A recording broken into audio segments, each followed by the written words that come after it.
Badannya banyak sekali manfaat. Kisah ini teman-teman sekalian, kalau sudah ada yang pernah dengar, anggap insya Allah review ilmu. Kalau ada yang belum dengar, anggap insya Allah tambahan iman, gitu kan. Kisah ini saya berikan nama dengan kisah sebuah terong. Ada seorang anak muda di Damaskus, di ibu kota Syria, di zaman tabi'in dulu. Pernah datang ke sebuah masjid namanya Masjid At-Taubah. Masjid At-Taubah ini zaman tabi'in ada. Ada seorang tabi'in masyhur di situ, tinggal jadi imam juga jadi alim, mengajar tiap hari. Anak muda ini datang lalu berkata, "Wahai imam," imam kalau kita kiai, "Wahai imam, saya datang dari luar Damaskus, ya, miskin, tidak punya apa-apa, tapi saya mau belajar agama.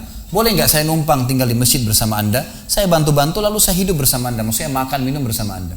Kata ya syekh itu, silahkan, nggak masalah. Tapi harus sabar, ya ikutin kehidupan saya, apa yang saya makan kau makan, apa yang saya minum kau minum. Kata anak muda ini, baiklah. Anak muda ini cerita, dia bilang setelah 3 bulan saya tinggal dengan syekh saya.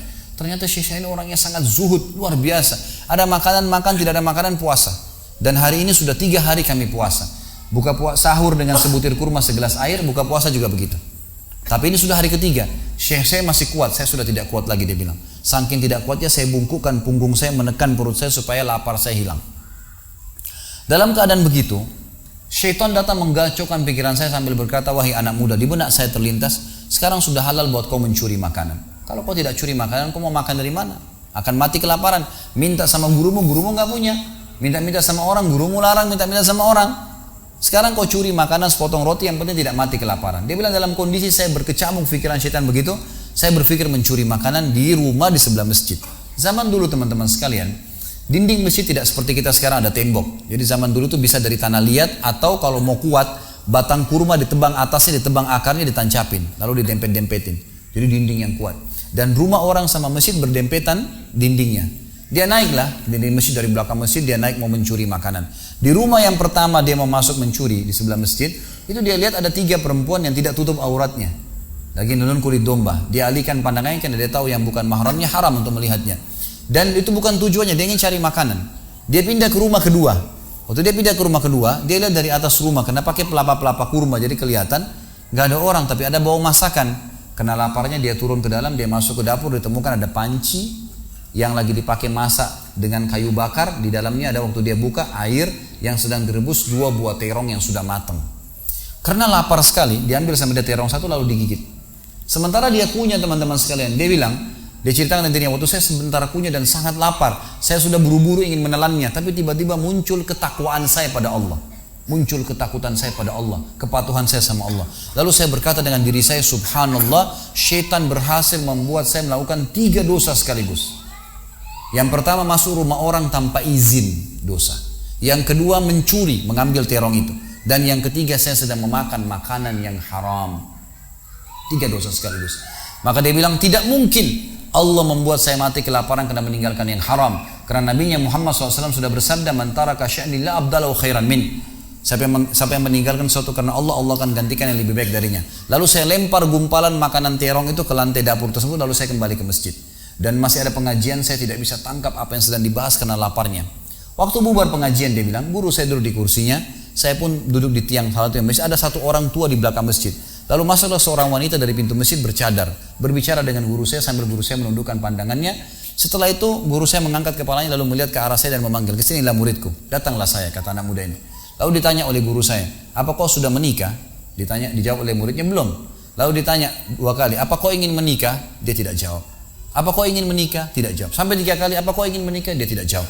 Lalu kata anak muda ini, "Wahai imam, wahai syekh, ya guru saya setelah Allah subhanahu wa ta'ala, hidup saya bergantung pada anda. Apa yang anda makan, saya makan. Apa yang anda minum, saya minum.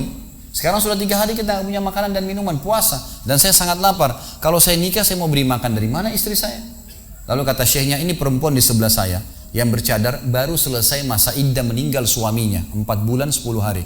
Dan dia ditinggalkan harta yang cukup, dia masih muda, dia takut fitnah. Dia ingin saya carikan jodoh, saya anggap kamu cocok. Kamu mau?" Dia bilang iya. Tanya perempuan, "Kamu mau?" Dia bilang iya. Syekhnya keluarin kendi dari kamar, dikasihkan jadi mahar, panggil walinya perempuan, panggil 2 saksi, kalimat akad, selesai. Hitungan menit nih. Lalu kata syekhnya, "Pulanglah ke rumah istrimu. Saatnya sekarang kamu pulang, udah. Nanti kalau mau sholat, mau ibadah, silakan datang ke masjid. Sudah nggak perlu lagi numpang di masjid." Gitu.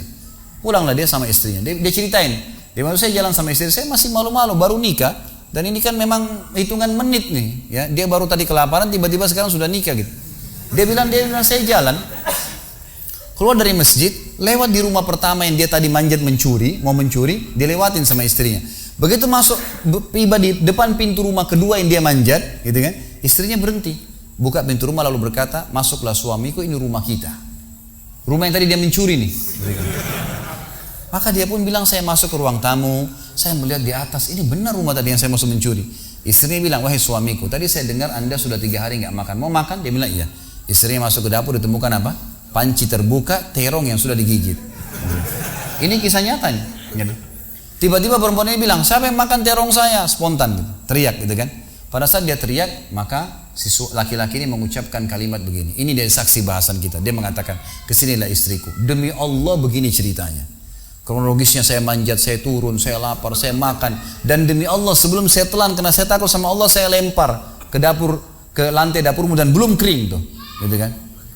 Maka perempuan ini mengucapkan kalimat, saya berharap semua muslimah di belakang sana juga punya iman seperti ini. Kata para ulama, ucapan wanita ini perlu diukir dengan ukiran emas, karena menandakan iman yang luar biasa.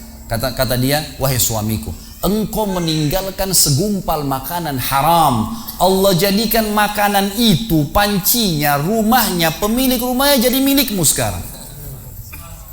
Allah bukan hanya hilangkan laparnya, makanannya dikasih, pancinya, rumahnya, pemilik rumahnya sekarang jadi milik dia. Orang yang bertakwa kepada Allah diberikan jalan keluar, teman-teman sekalian. Jadi bertakwalah sama Allah, hanya patuh dan tunduk kepadanya. Semua yang baik di mata Allah, semua yang buruk juga di mata Allah SWT. Dan jangan pedulikan urusan dunia ini, jalankan sesuai dengan apa yang Allah SWT inginkan. Allahu a'lam. Mungkin sampai sini dulu. Mohon maaf karena saya harus buru-buru. Ini sudah jam berapa nih? 9:30 ya? Hah? 9 Iya, 9:30. Sudah tidak dirasa waktu. Ya, mungkin sampai sini dulu insya Allah. Kita masih ada tema besok subuh. Kita juga masih ada tema sebentar karena saya lagi kemungkinan ada istri saya akan jemput di bandara. Maka mungkin saya tutup, tidak ada pertanyaan. Kalau ada teman-teman punya pertanyaan bisa disimpan, dicatat. Nanti insya Allah dibahas besok subuh atau pada malam hari, dan insya Allah juga masih ada ahad subuh nanti. Kan gitu. Masih ada 3 judul yang menunggu. Kenalilah Tuhanmu kau akan bahagia. Besok subuh, kemudian malamnya ada saudaraku ini ada rahasia rezekimu, dan kemudian subuh lusa kita akan bahas hidup mulia dengan Islam.